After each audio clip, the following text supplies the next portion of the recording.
Hello gorgeous peeps, I'm Chris from TechSpert, and today we're going to be checking out an absolutely mental smartphone, the Doogee V20. Now the V20 is one of the most rugged smartphones you'll find in 2022. This thing is harder to kill than Steven Seagal. I'm talking Steven Seagal from about 30 years ago. These days it basically looks like he's one Krispy Kreme gorge session away from the inevitable. But the Doogee V20 also comes loaded with all kinds of intriguing tech and features, including around on the arse end, you've got a 20 megapixel night vision camera and a secondary display just like the Xiaomi Mi 11 Ultra.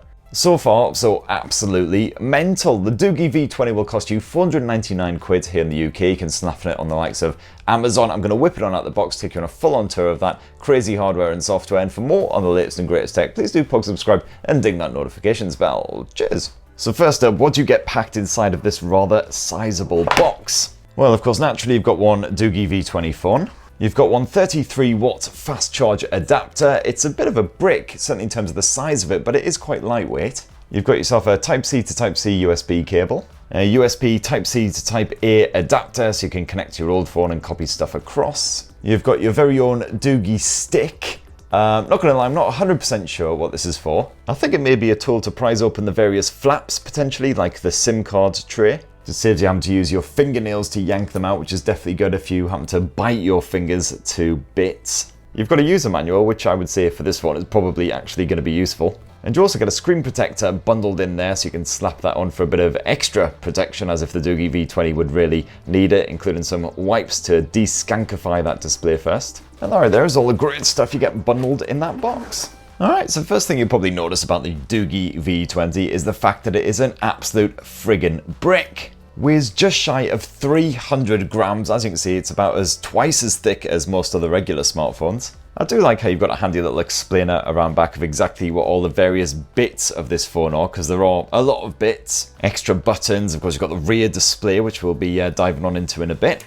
And even though it's only a 6.43 inch display, which is actually one of the more compact screens in 2022, the actual smartphone itself is massive because you've got these big thick bezels surrounding that display. You've got a Gorilla Glass screen here on the Doogee V20, but as you can see there, you've also got a pre-installed screen protector to add extra protection. Meanwhile, the actual frame of the Doogee V20 is constructed from military-grade carbon fiber. It is past the military standard 810G durability tests, so it is officially well-hard. This thing is drop-proof for heights of up to around 1.8 meters. It's temperature-proof, so great news if you happen to live in the Sahara Desert or the Arctic Circle or something, and it's also IP68 water and dust resistant. And just to prove how double hard the V20 really is, let's now cut away to a montage of extreme punishment that I'm actually going to shoot at the very end of this video and then cut back in here, just in case I happen to bugger it up.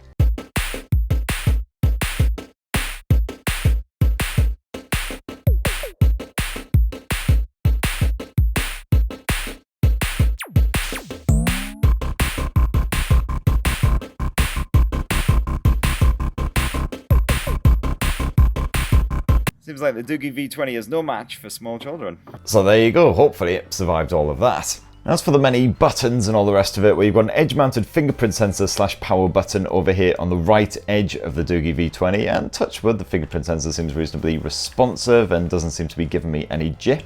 And above that you've got a couple of volume buttons. Meanwhile, over on the other edge of the V20 you have the SIM tray. You can just yank this out with your fingernails if you happen to have fingernails, and as you can see in there is space for 2 SIMs at the same time. Otherwise that second SIM slot can also be used to house a micro SD memory card to boost the storage up to a further 512 gigs. And then directly beneath the SIM tray there is a custom button which you can actually set up to activate any app or feature that you prefer. This is known as the Easy key, and as you can see there, you can just set it up within the settings menu. With a single or a double tap, you can activate the flashlight, you can take a screenshot, etc. Otherwise, you can open, as I say, any app that you fancy. And down at the bottom of the V20, you've got your USB port, which is actually covered with a little flappy thing to help prevent any water and other bits getting in there. You've got quite grippy edges, and then the back end of the V20 is rather smooth, as you can see there, already picking up greasy prints though, so you're going to have to give it a good buffing to keep it looking pristine. This is the Phantom Grey model, but you can also grab the V20 in Night Black or Wine Red. I don't believe that changes up the colour of the back end, I think it's just these side bits here. So now let's check out the actual software, and bad news to begin with because it is unfortunately just running Android 11, not the latest freshest Android 12, which is a real bum. That is with all the latest updates and everything. Not sure when Android 12 is actually coming to the Doogee V20, if indeed ever, so you'll have to stay tuned for more on that. And the customization is kind of limited here as well. So if we just jump into the home settings, you can't change the layout display. So you've got 5 columns instead of just the paltry 4 on offer.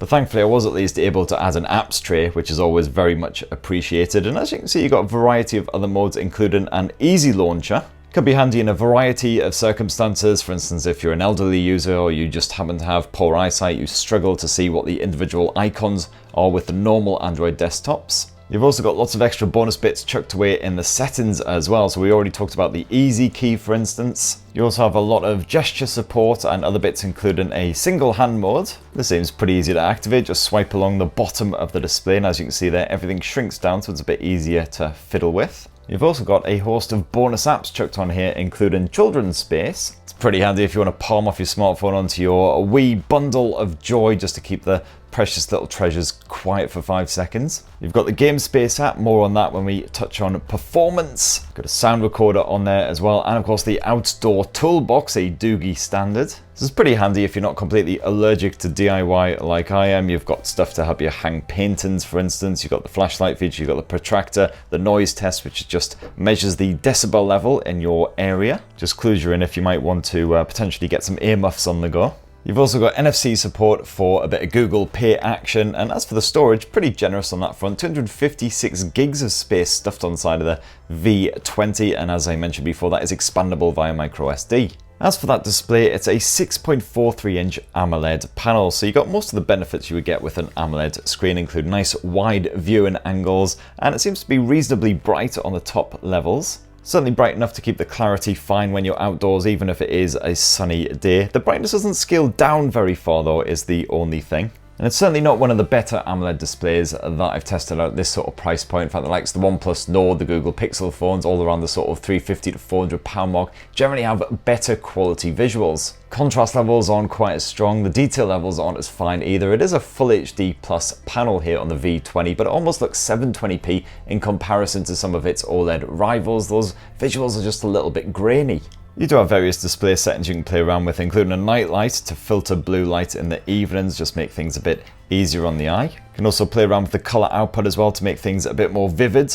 However, there is no refresh rate option because this display is stuck at 60 Hz refresh full time. As for the audio, well, it is a simple mono speaker setup, just this tiny little speaker grill down here below. That's the only one that's used for your media shenanigans. Let's boost up the volume, see if it's actually alright. They've only gone and bunged it inside of a giant chocolate egg. Of course, I'd rather they somehow ensconce the phone inside of a giant bottle of single malt or an enormous pork scratching, but that's pretty cool. So the audio quality isn't fantastic either, quite tinny on that top volume level, so you'll definitely want to get some headphones on the go if you want to enjoy some video or some music. No headphone jack unfortunately on the Doogee V20, so it's either an adapter or your bit of Bluetooth 5.1. And then of course there's the 1.05-inch rear display, which I haven't seen one of these on a smartphone since the absolutely daft as a brush Xiaomi Mi 11 Ultra smartphone. You activate the rear display within its own specific entry in the settings menu, as you can see there. You can turn it on at any time. You've got a variety of options to enable it, including double tapping to wake it up. You can flip the phone over to wake it up.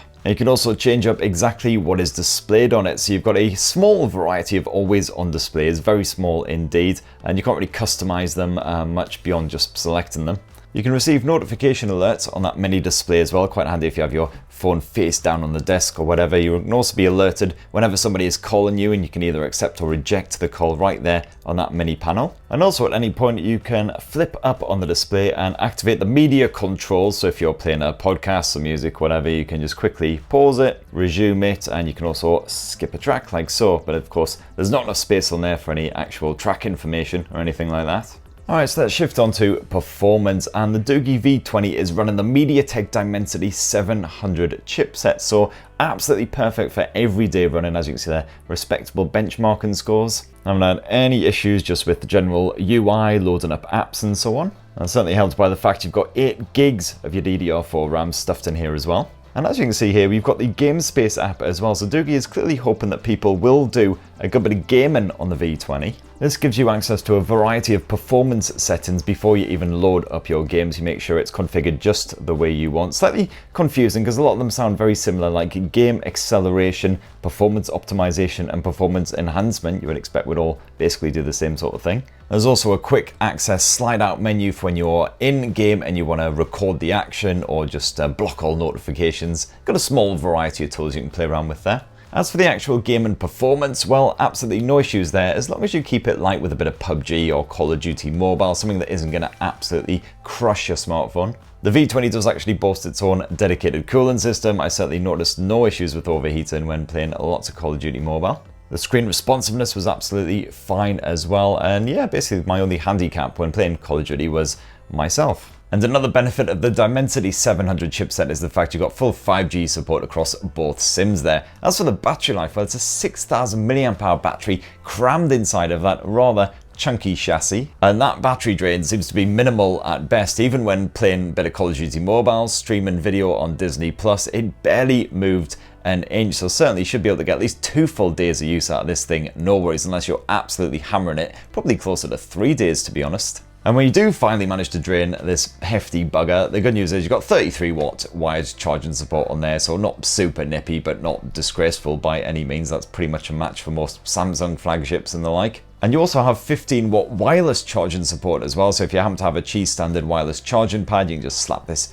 bad boy on there, job done. So now let's finish off this almighty Doogee V20 unboxing video with a squint at that rear camera tech. Now it's a 64 megapixel primary camera sensor packed into this thing. So far the shutter speed and the autofocus seems absolutely fine. Got the usual AI modes that you can activate at any point, which you can just figure out what kind of subject you're trying to snap and then change up the settings to match. Got usual filters and everything, your HDR support. There's a small selection of pics that I just snapped around the homestead just to give you an idea of what the camera is capable of. It's not the most flexible camera out there, definitely in lower light environments it seems to struggle a bit more. But then when it does get proper dark, you not only have the usual dedicated night mode, which just captures a long exposure shot just to help brighten things up, but you also actually have a dedicated night vision mode using that night vision lens. Okay, so I've drawn my blackout curtains, so we've got very, very ambient light here in the studio right now, and as you can see there, the night vision lens has kicked into action. And if you thought Veronica was scary enough beforehand, then Jesus, that's just absolutely terrifying.